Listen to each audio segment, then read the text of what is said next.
Let's bring in Congressman Adam Schiff, Democrat from Burbank, chair of the House Intelligence Committee. He sits on the January 6th committee. Congressman Schiff, good to see you. Welcome back. You have investigated Donald Trump as much, if not more, than anybody in Congress. You've sort of seen it all over the years, including a lot of intelligence the rest of us can't see. But was Cassidy Hutchinson's testimony surprising even for you? Yes, it was. I have the same mixed emotion that I've had over the years, which is shocked on the one hand, on another level, not surprised because it's so consistent with who Donald Trump is. But what I found most striking, most shocking today was the testimony that Donald Trump was informed that the mob that had assembled on the mall included people who were armed and dangerous and wouldn't go through magnetometers because they didn't want their weapons taken away. And his response was, take down the magnetometers. Take down the mags, as he called them, that these people weren't a threat to him. And therefore, he didn't care whether they had weapons. He wanted them to be able to march with him to the Capitol. So if anyone was looking for evidence, the president knew this mob was armed and dangerous, and he was still ready to lead them, to incite them. They got to hear that evidence today.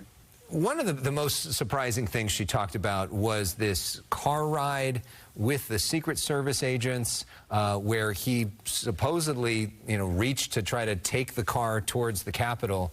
She wasn't in that car. There were agents who were. Any thought about bringing them back to testify publicly to try to back up this hearsay? You're right. This was, I think, one of the few conversations that she related where she's talking about what others have told her rather than hearing the conversation herself. And, with respect to that part of her testimony, but really any part of her testimony or that of other witnesses, we are encouraging people to come forward with the information they have, or people have come before the committee to come back before the committee to shed light on any of these matters. You say you welcome them, but will you subpoena them to come forward? Well, I don't want to comment on who's already been before the committee or what they had to say or characterize it.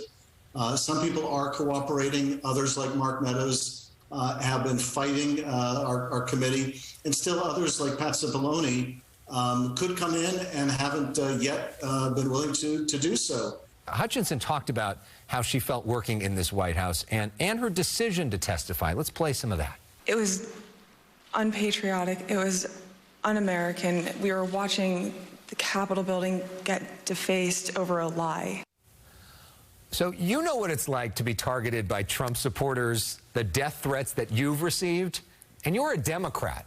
You can only imagine what she must be going through as a Republican who testified against the former president. Yeah, I have all too much firsthand experience with being on the receiving end of threats and the ire of a president, now former president, which makes it all the more remarkable to me to watch her grace under pressure and her courage.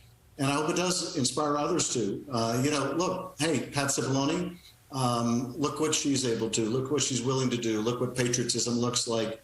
And others, I hope, will follow her example.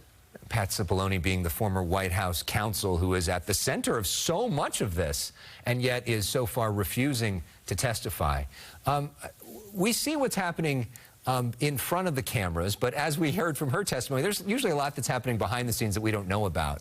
How are Republicans reacting to all of this behind the scenes? What kind of comments are they making towards you, towards Liz Cheney, other members of the committee privately? Well, I have to say, I think that Republicans are distressed at what they're hearing. I can't say that they're surprised. Many of them used to confide in me a lot more before I became sort of the villain in Trump world. So I don't have as much access to those sort of private conversations as I used to.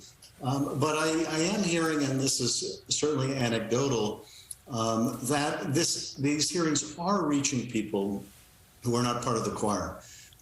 Many of them who did support the former president, but are seeing this cavalcade of former Republican Trump officials, current Republicans who are legislative leaders and secretaries of state, all come in to testify against Donald Trump. And I think it is opening a lot of eyes to the true character of this former president, or lack of character. Has anybody come forward after seeing Cassidy Hutchinson? And where do you go from here?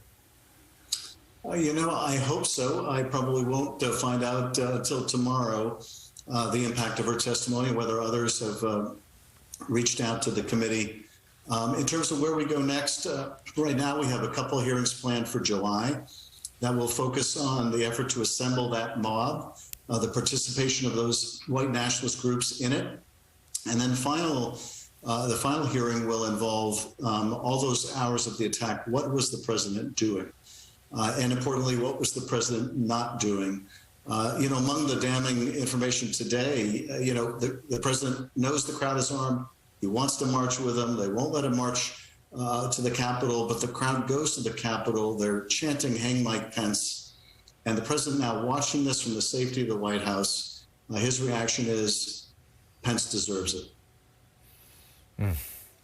Adam Schiff, thank you so much for sharing your perspective on all of this, and we will see what happens next when it comes to the January 6th committee. Appreciate the perspective. Thank you.